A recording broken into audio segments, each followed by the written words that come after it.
اگر آپ کو لگتا ہے کہ یہ جنگ صرف ایران، اسرائیل اور امریکہ کے درمیان محدود ہے تو ایک لمحہ رک کر سوچئے ضرور کہ یہ جو بم آج تہران پر، غزہ میں یا لیبنان میں گر رہے ہیں وہ صرف عمارتیں ہی تو نہیں گرا رہے بلکہ وہ انسانیت کو زخمی کر رہے ہیں۔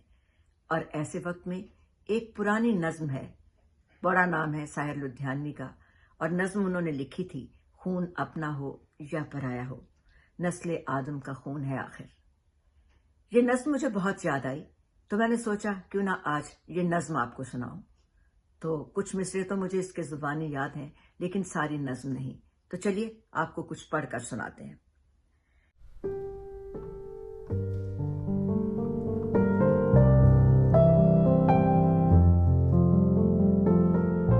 اے شریف انسانوں، خون اپنا ہو یا پرایا ہو، نسل آدم کا خون ہے آخر۔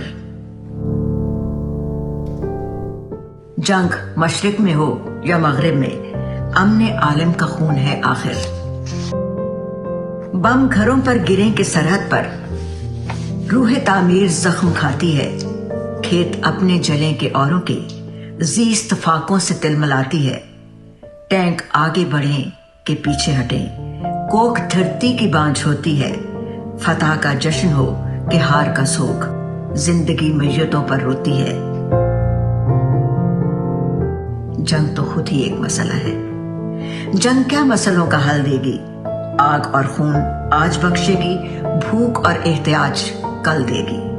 اس لیے اے شریف انسانوں، جنگ ٹلتی رہے تو بہتر ہے، آپ اور ہم سبھی کے آنگن میں شمع جلتی رہے تو بہتر ہے۔